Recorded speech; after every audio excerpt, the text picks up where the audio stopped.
Afternoon. आज आपल्याला एक नवीन टॉपिक डिस्कस करायचा आहे की जो आपण काल प्रेशरचं जे इक्वेशन पाहिलं आपण आयडियल गॅसचं, हा त्याच्यानंतरचा टॉपिक आहे. लक्षात तुम्हाला बुकमध्ये त्याचं हेडिंग किंवा दिलेलं आहे root mean square that is RMS speed. Okay, काय आहे मग route mean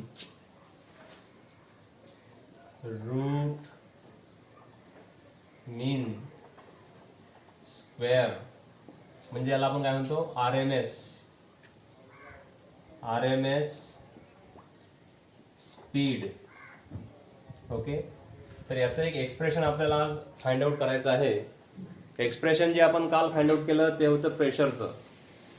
pressure exerted by the gas when we considered that gas in the container, ते आपण काल एक्सप्रेशन फाइंड आउट केलेलं आहे. we know, ते लिहून घेऊ आपण पहिले. मग we know the expression of pressure exerted by gas. काय मग ते P is equal to 1/3, okay, capital N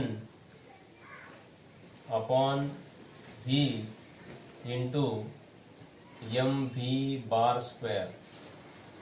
okay, आता हे जी इक्वेशन आहे या इक्वेशन मध्ये जर तुम्ही पाहिलं तर याच्यामध्ये व्हेलॉसिटीची कन्सेप्ट आहे आणि ही व्हेलॉसिटीची कन्सेप्ट म्हणजेच काय आहे, स्पीड आहे. लक्षात. So on the basis of this equation, we have to find out the equation for RMS velocity. So if we have to find out the RMS velocity from this equation, then what will we do? We have to keep this V square on one side, and whatever the remaining parameters are on right hand side, they will be transferred to the left hand side. Okay. So from this equation, we can write here. So therefore V bar square, okay, if we consider this is the velocity or the square of velocity. So V bar square is equal to 3PV upon capital N into M. So you can consider this equation now. Okay. If you observe this equation, then there is a term of PV. What is there? There is a term of PV.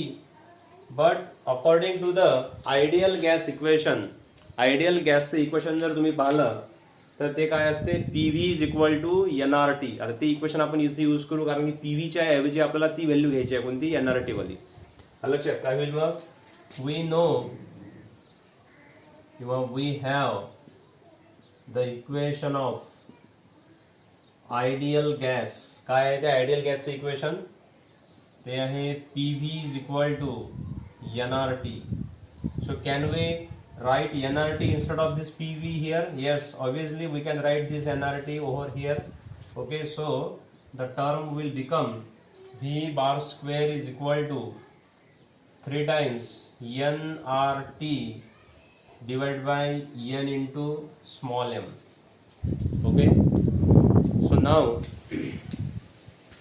here we can simplify this term by using the values of N. Okay, so we are very well known about this N. N is the mole, number of mole, and what is the formula for this mole? Okay, then the formula N is equal to, याचा formula तुम्हाला माहित आहे काय असतो. So N is equal to काय असते, मास of gas divided by molar mass of gas. तर मास of gas जर तुम्ही कन्सिडर करतो म्हटलं, ज्या कंटेनर मध्ये आपण गॅस कन्सिडर करतो तर त्या गॅसचं मोलर मास किंवा मास ऑफ दॅट गॅस जर तुम्ही कन्सिडर करतो म्हटलं तर काय होईल, ओके, एका मॉलिक्यूलचं मास काय होईल ते स्मॉल m, आणि असे किती मॉलिक्यूल असतील तर त्यामध्ये n नंबर ऑफ मॉलिक्यूल असतात. लक्षात म्हणजे काय होईल एन एम किंवा मग एम एन म्हणा एन एम म्हणा सारखंच आहे. लक्षात M N into M. So M is the mass of single molecule and capital N is the number of molecule. So N number एवढ्या मॉलिक्यूलचं मास जर तुम्ही कन्सिडर केलं त्याला एन ला एम न मल्टिप्लाय करावं लागेल. So N M. And molar mass. तर मोलर मास म्हणजे काय तर एका मोलचं मास. तर एका मोलमध्ये जनरली मॉलिक्यूल किती असतात तर एका मोलमध्ये मॉलिक्यूल तुम्हाला माहित आहे किती असतात ते एन एन ए म्हणजे काय ॲव्होगॅड्रोज नंबर. म्हणजे ॲव्होगॅड्रोज नंबर जेवढा असतो तेवढे मॉलिक्यूल एका मोलमध्ये असतात किंवा तेवढे ॲटम एका मोलमध्ये असतात आणि त्यांचं मास प्रत्येकाचं तर ते काय होईल M. Okay. So here M M cancel होऊन जातो म्हणजे आपल्याला काय मिळते इथे एन अपॉन एन ए. ठीक आहे ना.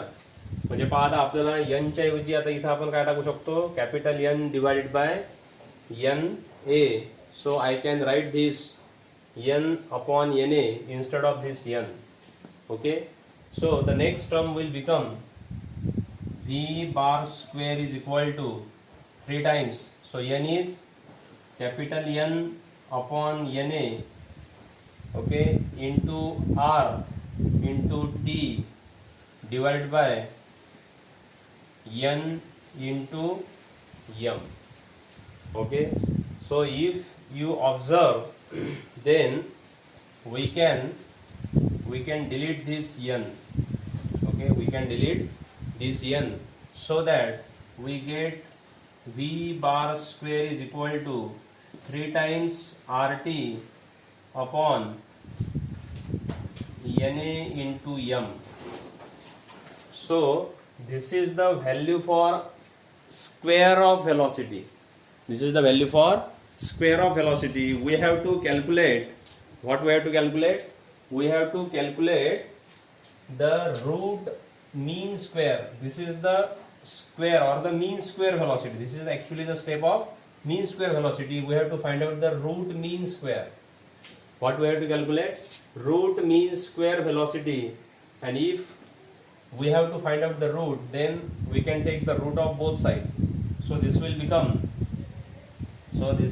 become as a root of V bar square is equal to याला काय म्हणतो आपण मग RMS velocity. Root mean square velocity, that is RMS velocity is equal to या साईडचा पण आपल्याला रूट घ्यावा लागेल म्हणजे 3 times RT upon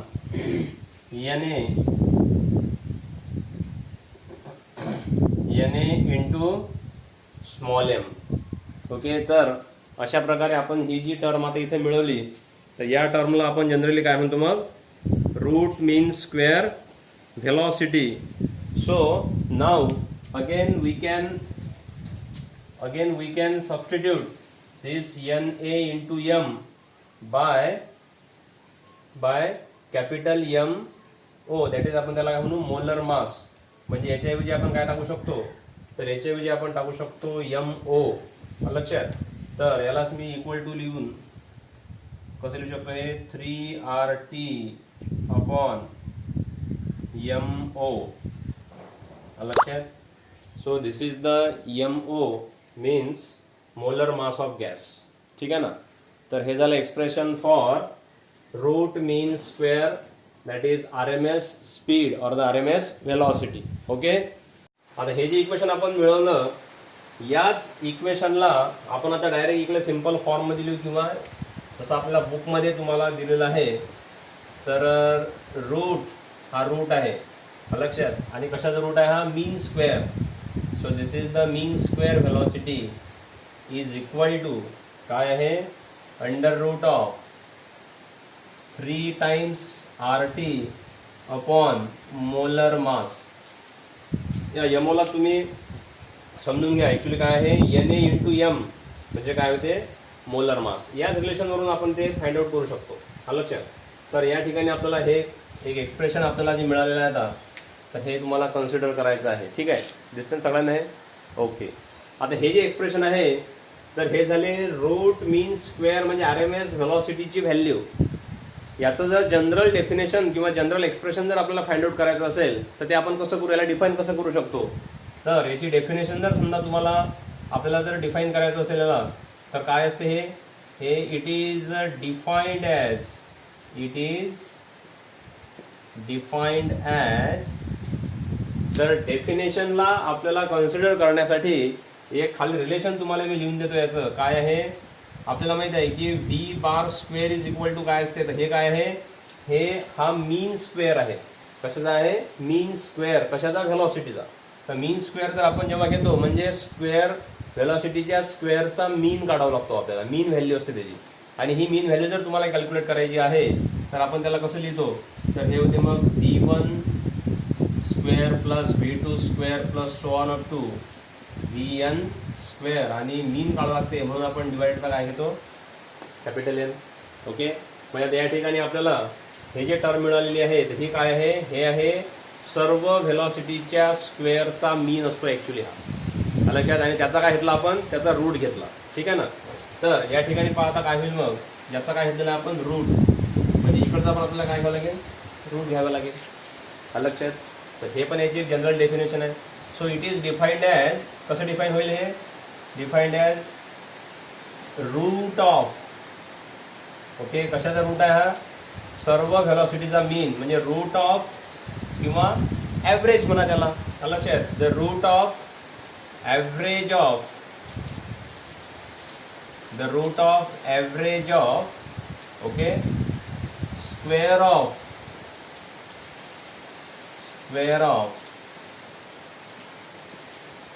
velocity, it is defined as root of average of square of, okay, average of square of velocity of all molecules of gas. So this is also one kind of simple definition. आपण याला असं सुद्धा आपण define करू शकतो. काय एक प्रकारचं तो काय आहे, रूट आहे. कशाचा, रूट ऑफ. आता हे जे काढलं आपण हे ॲव्हरेजच काढलेलं आहे ना, त्याला हे प्रमाणे ॲव्हरेज व्हेलॉसिटी आहे म्हणजे त्याचा स्क्वेअर आहे, म्हणजेच root of average of square of velocity of all molecules of gas. तर हे डेफिनेशन सुद्धा तुम्ही यूज करू शकता. हे तुम्हाला नाही आहे परंतु आपण जनरलमध्ये आपण कन्सिडर करतो हे. ठीक आहे ना. तर ही एक कन्सेप्ट झाली तुमची रूट मीन स्क्वेअर व्हेलॉसिटीची किंवा रूट मीन स्क्वेअर स्पीडची. तर आता आपल्याला बुकमध्ये तुमच्या हे जे एक्सप्रेशन तुम्हाला दिलेलं आहे त्याच्यानंतर जो पुढचा टॉपिक आपल्याला आहे ऑफ डिस्कशन, तर तुम्हाला असं आहे दिलेलं याच्यामध्ये पहा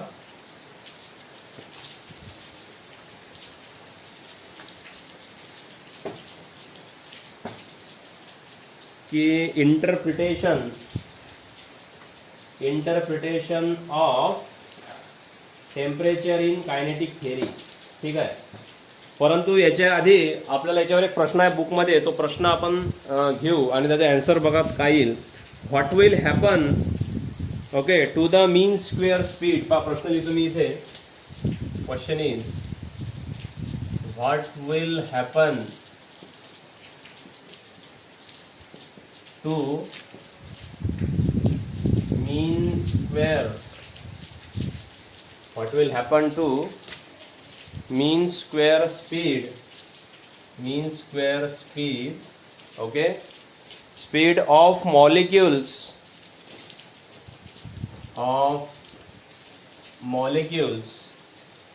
of gas if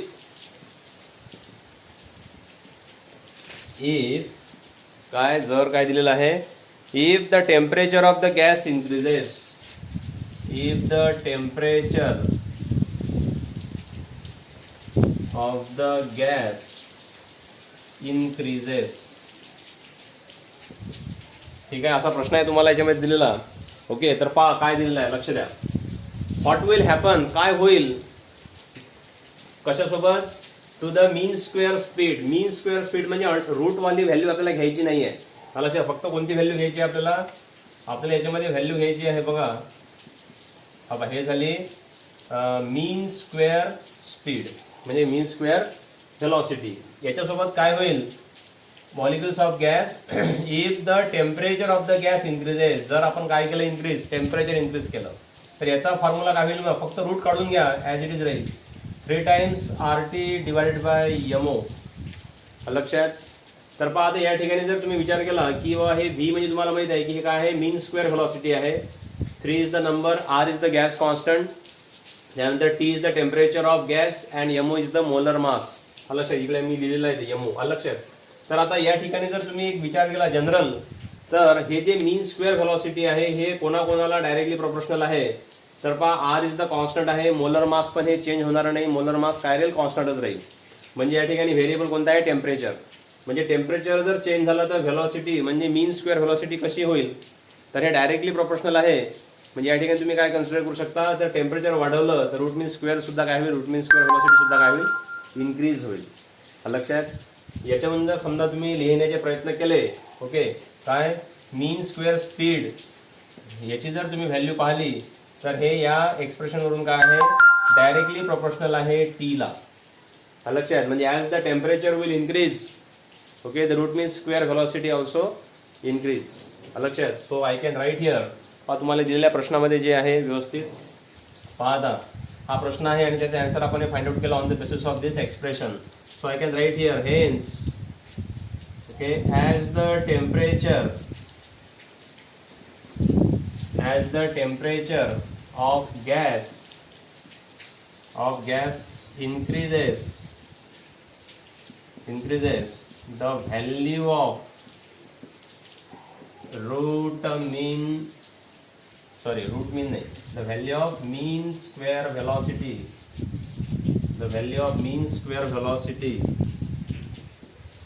I will increases. लक्षात. याला रिझन काय आहे, हे एक्सप्रेशन रिझन आहे, याला एक्सप्रेशन मध्ये दिलेलं आहे सर्व तुम्हाला. लक्षात. नवीन काहीच नाही त्यामध्ये. So this is the answer of this question which is given in your text book. लक्षात. असं तुम्हाला याच्यावर दिलेलं आहे. आता हे एक्सप्रेशन कशावरचं आहे, हे प्रॉब्लेम कशावरचं, याच्यावरचं आहे, या रिलेशनवरून आहे. म्हणून आपण लगेच सोबत आपण काय करू त्याला एक्सप्लेन करून राहिलो. आणखी एक प्रश्न तुम्हाला दिलेला आहे, okay, when a gas is heated. पुस्तकातलाच प्रश्न आहे तुमचा. Okay, when gas is heated, its temperature increases.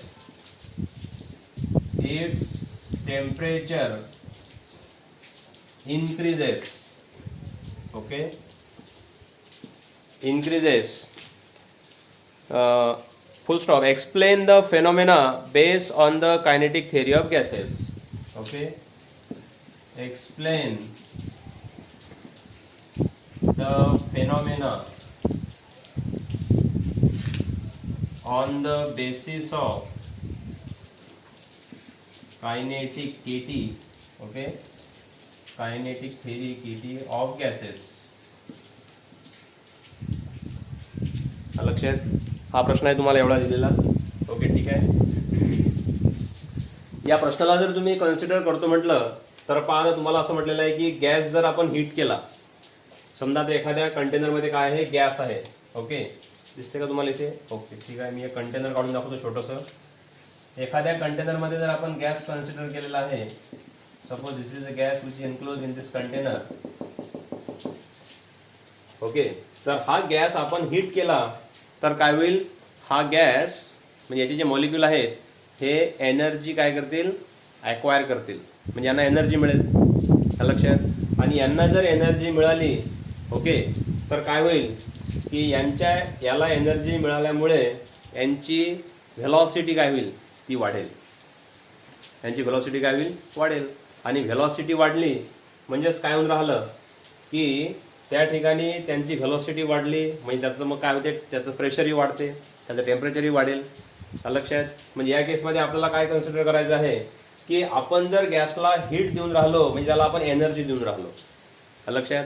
आणि जनरली जर आपण याला एनर्जी देत आहोत म्हणजे याचं टेम्परेचर काय होईल, इन्क्रीज होईल. लक्षात. आपण वर पण पाहिलेलं आहे. आपण जर समजा आपण काय केलं की टेम्परेचर जर वाढवलं आपण याचं, लक्षात, म्हणजेच आपण याला काय करू राहिलो, हीट करून राहिलो. टेम्परेचर जर वाढलं तर त्याची व्हेलॉसिटी काय होते, व्हेलॉसिटी सुद्धा वाढते. लक्षात. म्हणजे याची RMS व्हेलॉसिटी सुद्धा काय होईल, वाढेल. ओके, म्हणजे टेम्परेचर वाढते कधी, जेव्हा आपण त्याला हीट करतो. लक्षात. तर वेगवेगळ्या प्रोसेसेसमध्ये आपण हा सिनेरिओ कन्सिडर करू शकतो. तर या ठिकाणी आपण काय लिहू शकतो मग सोल्युशनमध्ये. ओके, किंवा इकडे तुम्ही थांबा, हे मोडून घेतो. हे लिहिलं ना तुम्ही, स्क्रीनशॉट काढू शकता याचा एक. ठीक आहे, आता आपल्याला काय कन्सिडर करायचं आहे याच्यात.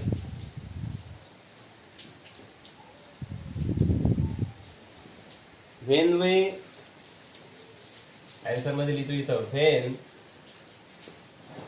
Gas is heated then its temperature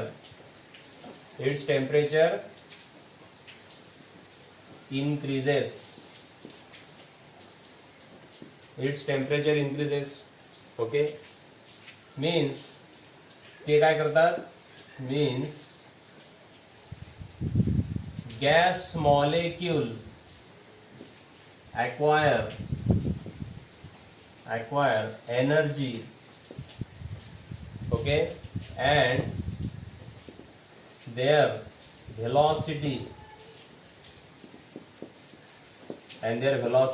increases. लक्षात. जर समजा तुम्ही यांची RMS व्हेलॉसिटी जर कन्सिडर केली, आपण हे एक्सप्रेशन आपण काढलेलं आहे, लक्षात, दॅट इज, याच्यावर आपण लिहू शकतो, that is root mean square. म्हणजे कोणती आहे ही व्हेलॉसिटी, आरएमएस व्हेलॉसिटी जर तुम्ही पाहिली तर या ठिकाणी ही जी व्हॅल्यू आहे ती इक्वल टू, म्हणजे ही आरएमएस व्हेलॉसिटी हे काय आहे, डायरेक्टली प्रोपोर्शनल आहे कोणाला, अंडर रूट ऑफ टी ला. पहा इथं तुम्ही घेऊ शकता, कारण की आता मी इथं आरएमएस घेऊन राहिलो, आणि आरएमएस जेव्हा मी कन्सिडर करेल तर या ठिकाणी मला काय घ्यायचं आहे की ही जी व्हॅल्यू आहे ही काय असते, equal to 3RT upon MO. तर यावरून मी लिहू शकतो. Okay, so therefore RMS velocity is directly proportional to under root of T. आणि हे जर अंडर रूट ऑफ टी आहे म्हणजे याचा अर्थ काय आहे की टेम्परेचर जसं वाढेल तसं तसं त्याची आरएमएस व्हेलॉसिटी वाढते. आणि आरएमएस व्हेलॉसिटी वाढलेली आहे म्हणजे त्या मॉलिक्युल्सनी काहीतरी एनर्जी ॲक्वायर केलेली आहे, कारण की एनर्जी ॲक्वायर केल्याशिवाय त्यांची स्पीड किंवा व्हेलॉसिटी वाढणार नाही. लक्षात. तर या केसमध्ये हे आपण प्रूव्ह केलेलं आहे किंवा एक्सप्लेन केलेलं आहे on the basis of kinetic theory of gases. कारण की कायनेटिक थिअरी ऑफ गॅसेसचं काय म्हणणं आहे की जेव्हा आपण एखाद्या गॅसला हिट करतो तर त्या गॅसचे मॉलिक्यूल काय करतात, एनर्जी ॲक्वायर करतात, आणि एनर्जी ॲक्वायर केली म्हणजे त्यांची स्पीड वाढते मॉलिक्यूलची, आणि त्यांची मॉलिक्यूलची जर स्पीड वाढली, व्हेलॉसिटी जर वाढली तर त्यांचं टेम्परेचर ऑब्व्हियसली काय होईल, त्याचे टेम्परेचर काय होते, इन्क्रीज होते, कारण की सगळेच रिलेशन एकामेकाला कसे आहे, डायरेक्टली प्रोपोर्शनल आहेत. So this is the case. Okay, तर अशा प्रकारे तुम्हाला आता दिलेलं आहे. ठीक आहे, तुम्हाला बुकमध्ये आणखी याच्यामध्ये एक पॅरा दिलेला आहे पेज नंबर 60वर. लक्षात, पेज नंबर 60 जर तुम्ही पाहिलं तर तुम्हाला याच्यामध्ये दिलेलं आहे की आरएमएस स्पीड तुम्हाला दिलेलं आहे नायट्रोजनसाठी. बघा, नायट्रोजनसाठी तुम्हाला व्हॅल्यू दिलेली आहे 300 केल्विन. ओके, आणि आरएमएस व्हेलॉसिटी किंवा स्पीड दिलेली आहे नायट्रोजनसाठी 517 आहे मीटर पर सेकंद. टेम्परेचर दिलेलं आहे 300 केल्विन, म्हणजे नियर अबाउट 27 डिग्री होईल ते, नाही का, सेल्सिअसमध्ये. तर पहा तुम्हाला नायट्रोजनची व्हॅल्यू इथं दिलेली आहे. लक्षात, नायट्रोजनसाठी तुम्हाला दिलेली आहे नायट्रोजन. ओके, नायट्रोजनसाठी व्हॅल्यू किती आहे, आरएमएस किंवा VRMS ही किती आहे, 517 मीटर पर सेकंद.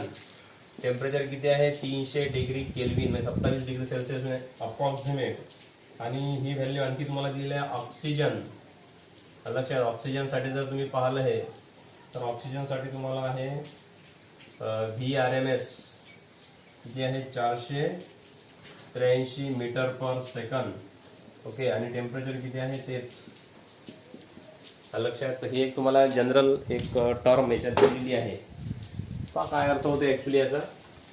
आता नायट्रोजन म्हणजे N2 आणि ऑक्सिजन म्हणजे O2. लक्षात, दोन्ही पण हे कोणते आहेत, डायॲटॉमिक मॉलिक्यूल आहेत.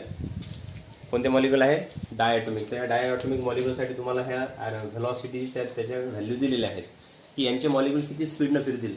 लक्षात, तर ते या एवढ्या टेम्परेचरला 27 डिग्री टेम्परेचरला जवळपास 26-27 डिग्री टेम्परेचरला 517 मीटर पर सेकंद आणि 483 मीटर पर सेकंद एवढ्या स्पीडनं त्याचे मॉलिक्यूल फिरतील. मग आता जेव्हा आपण RMS speed of gas molecule काढलेली आहे ही व्हॅल्यू आली, तर या गॅसमध्ये किंवा या गॅसमध्ये आपण जर साऊंडची स्पीड कन्सिडर केली आता लक्षात, जनरली आपल्याला माहिती आहे की साऊंडची स्पीड ही आपल्या एअरमध्ये किती असते, 343 मीटर पर सेकंडच्या आसपास असते, 343 लक्षात.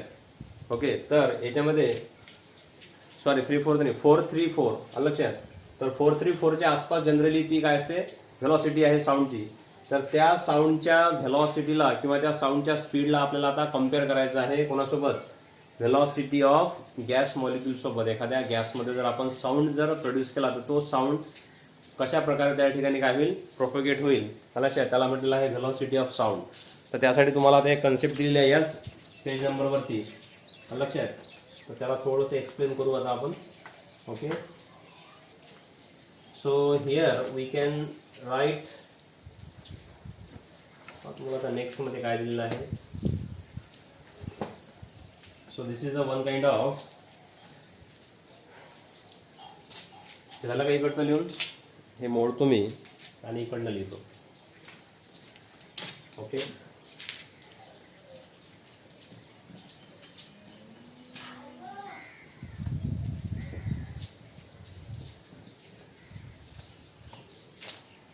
पहा आता मी तुम्हाला म्हटलं की व्हेलॉसिटी ऑफ साऊंड काय आहे, व्हेलॉसिटी ऑफ साऊंड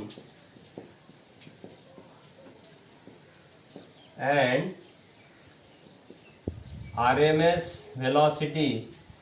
ओके, किंवा आपण त्याला म्हणतो मग RMS velocity of gas molecule.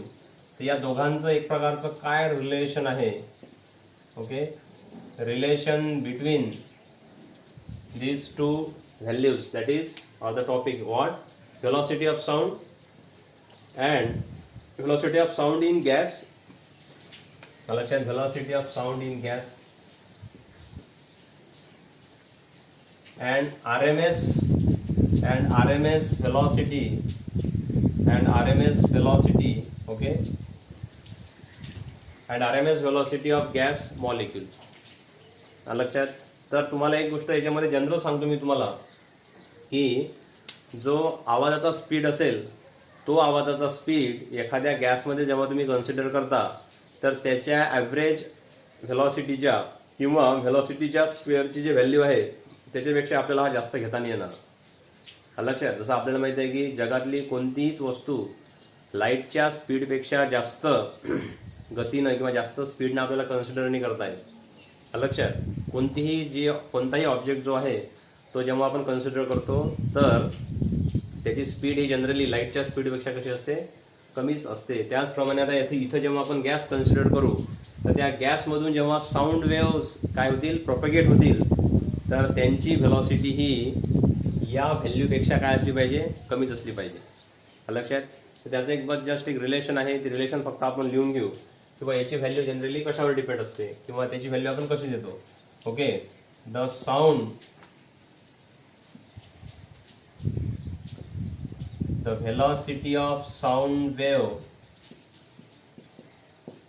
In gas हे जनरली इक्वल टू काय असते, अंडर रूट ऑफ काय असते व्हॅल्यू, सेम व्हॅल्यू आहे.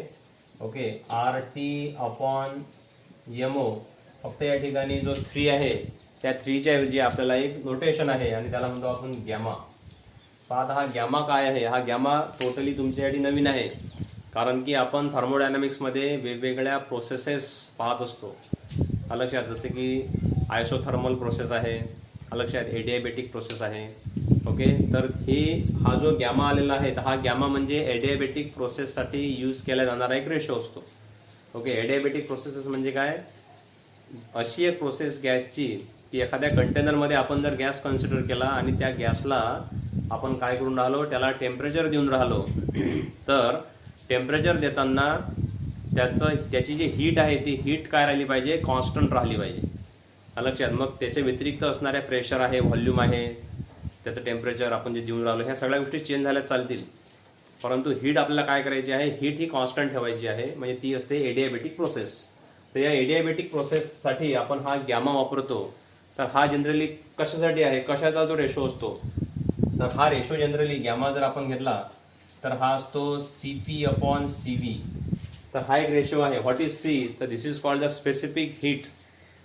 लक्षात, specific heat at constant pressure and specific heat at constant volume. तर त्याचा हा एक रेशो असतो गॅमा. परंतु या ठिकाणी तुमच्या असं लक्षात यायला पाहिजे की हा जो रेशो आहे हा रेशो जनरली इक्वल टू असतो 5/3 च्या. पहा किती आहे व्हॅल्यू ही? 5/3 अशी ही व्हॅल्यू असते. लक्षात. परंतु जेव्हा मी एखाद्या साऊंडला कन्सिडर करतो, साऊंड वेव्हला त्या गॅसमध्ये, तर त्याची स्पीड ही आपल्याला माहित आहे की या रूट मीन स्क्वेअरच्या व्हेलॉसिटीपेक्षा जास्त असायला नको. काय नाही पाहिजे व्हॅल्यू? जास्त नाही पाहिजे. जास्त जर असली तर त्याची स्पीड समजून त्याच्या मॉलिक्युलपेक्षा जास्त झाली. लक्षात. म्हणजेच त्या गॅसमध्ये तुम्ही जर आता या दोन फॉर्म्युल्याला जर तुम्ही कम्पेअर करतो म्हटलं तर या दोन फॉर्म्युल्यामध्ये फरक काय आहे की हा जो 3 आहे, हा 3 आणि गॅमा यालाच आपल्याला कम्पेअर करायचा आहे. लक्षात. RT/MO आणि RT/MO हे दोन्ही ठिकाणी सारखेच आहेत. म्हणजे या व्हेलॉसिटी ऑफ साऊंडची व्हॅल्यू जी असते गॅसमध्ये ती या गॅमावर डिपेंड आहे, म्हणजे या रेशोवर. आणि हा रेशो म्हणजे हा गॅमा हा 3 पेक्षा काय पाहिजे? आपल्याला कमी पाहिजे. 3 पेक्षा जास्त असेल तर ती आपल्याला कन्सेप्ट आपण ती कन्सिडर नाही करणार. लक्षात. म्हणजे आपण काय करू मग?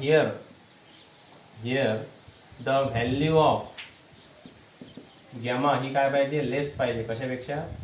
3 पेक्षा. लक्षात. तुम्हाला ही बुकमध्ये सगळ्या गोष्टी दिलेल्या आहेत व्यवस्थित. लक्षात. तर याच्यावर डिटेल तुम्हाला क्वेश्चन नाही आहे, परंतु मी तुम्हाला एक्सप्लेनेशनसाठी हे सांगितलं एवढं. ठीक आहे ना. तर अशा प्रकारे ही कन्सेप्ट होती. ओके. तर आज आपण ह्या 2-3 कन्सेप्ट ह्या जनरली काय केल्या? डिस्कस केल्या. लक्षात. एवढं समजलं मग हे? ठीक आहे. तर आजच्यासाठी एवढं.